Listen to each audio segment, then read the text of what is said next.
Esta semana vamos tratar sobre impressão 3D aplicada à medicina. Existem três escopos básicos que eu posso aplicar às impressoras 3D, desde as pequenas que eu posso ter em casa, até grandes impressoras industriais como a Konex e a J850 da Stratasys. Nós vamos falar hoje sobre as primeiras aplicações e um escopo geral. A impressão 3D na medicina, desde 1983, tem sido aplicada, usada, desenvolvida e evoluída. Mas foi através do movimento que nós estamos passando globalmente que a impressão 3D realmente surgiu, produzindo máscaras, face shields, alívios para máscaras de rosto, para proteger os elásticos de machucarem nossas orelhas, uma série de ferramentas brotaram e foram rapidamente adotadas, visando contornar os problemas decorrentes da pandemia. A impressão 3D, como vocês sabem, inicia-se de um objeto 3D que é então fatiado por centenas de milhares de camadas, e essas camadas são desenhadas uma em cima da outra através de uma deposição de material, com resina, espessura e aderência. Eu gosto de comparar esse processo com a movimentação necessária para produzir um sorvete, de um sundae, por exemplo. Afinal de contas, quando eu vou fazer isso, camadas de uma massa de sorvete são depositadas uma sobre a outra em cima de uma base, que é a casquinha. É a primeira impressora 3D do mundo e a peça custa R$ 2 e é uma delícia. Na medicina, o nosso desenho 3D se dá através da aquisição de imagem, ressonância eletromagnética, ultrassonografia, raio-x 3D. Essas imagens, esse arquivo que tem um nome chamado DICOM, ele é então convertido para 3D usando softwares especializados. Eu vou filtrar o que eu quero, tentando eliminar o que eu não quero, gorduras, tecidos, nervos e artérias, e filtrar para que eu fique com ossos ou órgãos específicos que vão ser objeto do meu estudo. Aí acontece, como vimos anteriormente, o fatiamento da camada e esse desenho, então, ele é materializado por impressão 3D. Um dos softwares mais populares do mundo é brasileiro, é gratuito, foi criado por um instituto federal chamado CTI, Centro de Tecnologia Renato Ascher, atualmente em 2020 sob gestão do Dr. Jorge Vicente Lopes, e este software virou padrão internacional da medicina na segmentação de imagens. É através dele que eu posso pegar um arquivo DICOM, um exame de imagens 3D, e segmentar para obter os ossos ou tecido. Os fabricantes de equipamentos também usam a impressão 3D, desde a investigação e pesquisa de novas ideias, provas clínicas e especificação da patologia necessária, a manufatura da ferramenta que vai ser criada e a educação didática. Os hospitais utilizam para o tratamento de pacientes, em treinamento do seu quadro clínico e educação, eficiência de operações e simulações e inovações hospitalares. Dentro da área de práticas cirúrgicas, nós temos o benefício muito grande de poder fazer a prática de uma cirurgia com toda a anatomia específica de cada paciente. Através da impressão 3D, nós podemos fazer esse ensaio.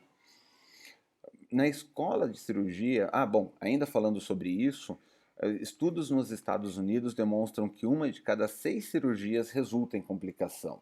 E por poder fazer um ensaio pré-cirúrgico usando os modelos da anatomia específica de cada paciente, foram economizados 28 minutos por cirurgia. Você pode alegar que um dia extra para impressão daquela anatomia pode demorar, você pode alegar que isso daí ainda vai ter mais um meio período de ensaio para os médicos para economizar 28 minutos. Mas eu queria lembrá-los que a hora da hotelaria mais cara do mundo é a UTI de um hospital. Uma sala cirúrgica é caríssima por hora ocupada, pela necessidade de esterilização e cuidados entre cirurgias e uma série de outros motivos. O principal custo de um hospital, 119%, são complicações com pacientes, porque é um custo imprevisível. Você não sabe se vai ter que pagar uma pensão, vai ter que fazer uma nova cirurgia por conta de um erro médico. Toda vez que a gente fala sobre a prevenção, é difícil mensurar o retorno do investimento sobre prevenções, mas você entende por estudos que quando a gente reduz esses tipos de erros, nós podemos economizar fortunas. Falando das escolas, o Brasil está proibido hoje o estudo em animais. O que resta para o Brasil na escola é o cadáver, que tem que fazer depois a a disposição, você tem que se livrar daquele material que foi estudado de uma forma ética, de uma forma responsável, fazer o descarte dos materiais tóxicos. Você precisa ter um técnico licenciado para acompanhar os estudantes, para trazer e manusear cadáveres. Então, é uma série de custos que, quando eu vou para o modelo 3D, o único custo que existe é o modelo 3D no ensaio cirúrgico. De forma geral, a impressão 3D pode ser aplicada em todos os campos de um hospital. E fora do hospital, nós podemos fazer próteses e órteses. Nós podemos fazer desde acessórios que vão ajudar pessoas com deficiência, amputados, pessoas que sofreram acidentes de trabalho ou que nasceram com alguma deficiência. Até mesmo nós podemos ajudar pessoas que têm um membro, mas precisam de um esforço extra. Então nós temos aqui na tela calotas de cranioplastia, guias cirúrgicas para implantação dental, uma prótese de uma perna, um ensaio de uma rótula, uma articulação. E aqui nós temos um estudo feito também de um grande campo que está em alta no Brasil, que é a criação de palmilhas especializadas para corrigir a pisada. Isso é feito com impressoras FDM caseiras e usando como materiais o TPU, o poliuretano termoplástico. O processo, o segredo está aqui, no escaneamento da pisada, que vai determinar as densidades variadas de cada palmilha. A palmilha é impressa, ela é colocada no sapato e está pronta para o uso. Em protótipos de ferramentas, a medicina utiliza milhares de ferramentas customizadas, grampos, pinças, extensors, e poder utilizar isso em materiais que sejam esterilizáveis e aptos para entrar em laboratório cirúrgico é muito importante. A Stratasys possui o Ultem 1010, que é um material que tem todas as certificações necessárias para a esterilização, é resistente à esterilização por fornos, por radiações e pode ser utilizado de novo entre um paciente e outro. A produção de ferramentas especiais inclui painéis, monitores, acessórios para ajudar um paciente a se deslocar nos hospitais utilizando bolsas de soros ou sensores para medir seu desenvolvimento. Aqui nós temos um aparelho de inalação, também desenvolvido por impressão 3D, customizado e feito à medida para cada paciente. E nós temos até um hospital chamado Farnstein Institute, em Nova York, que criou um cabeçal especial sobre a impressora para começar um desenvolvimento de biotintas, ou bioimpressão. O que esse cabeçote faz é depositar com a seringa. É uma impressora MakerBot 2X, ela tem dois cabeçotes. Um cabeçote faz uma peça oca com o PLA e o segundo cabeçote deposita com a seringa um gel biológico que vai curar, endurecer dentro da casca oca de PLA e depois ele pode ser removido da casca e aplicado no paciente. Esse caso particular é para fazer uma extensão da traqueia para pacientes operados ou que tiveram câncer ou alguma forma de dano, e você pode estender a traqueia do paciente entre os dois pontos e deixar que o próprio corpo cresça dentro deste gel, fazendo a união novamente da traqueia sem novas cirurgias. Uma das coisas mais populares do Brasil hoje, graças ao trabalho que a doutora Maria Elisete Kunkel desenvolve com a mão 3D, são próteses de mãos para ajudar crianças, porque essas próteses elas não eram apenas incrivelmente caras, como elas requeriam trocas semestrais. A criança cresce e você precisa manter a simetria do corpo. Hoje, por impressão 3D, a gente fala de 1/10 desse custo e as possibilidades de personalização são imensas, onde eu posso fazer essa prótese desenhada aos gostos de cada criança e diminuir a rejeição dela usar, porque tem medo do que os coleguinhas vão dizer.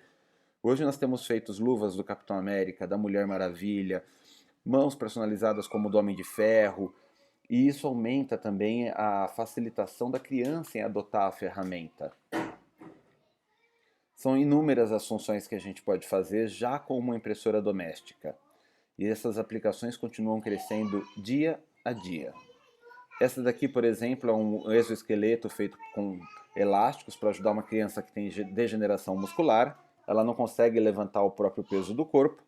E através desse exoesqueleto, que custou $1.000, uma fração do que custaria, ela agora consegue andar, brincar, correr com as outras crianças. O nome é um caso muito bonito.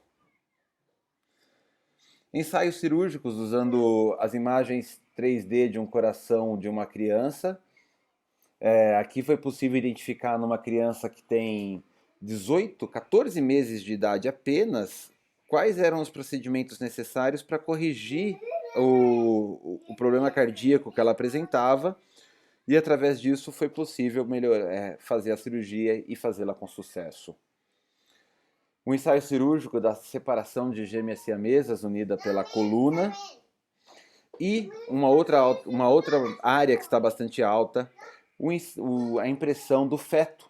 Não por hobby, não por artigos decorativos, como eu sempre brinco, mas porque a mãe que é cega e não pode ver o bebê na tela do ultrassom que ela está carregando, através da impressão 3D, ela pode tocar o bebê que está em seu ventre.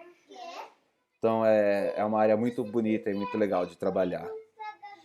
Nós vamos ver ainda essa semana com mais a fundo o que é o Digital Anatomy Process, ou Digital Anatomy Print, que é o Biomimics, e nós vamos entender esses conceitos esta semana ainda. Por isso, fique antenado para ver mais novidades. Com a Janaína, eu também tenho trabalhado no MBI, o Master in Business Innovation, sobre biofabricação. E eu tenho certeza que você já deve ter acompanhado as minhas lives, mas eu te convido a acompanhá-las. Se ainda não fez, o link está aqui na descrição. Obrigado a todos pela atenção e nos vemos no vídeo de amanhã, falando sobre Digital Anatomy Process e na quarta-feira sobre biofabricação. Até lá!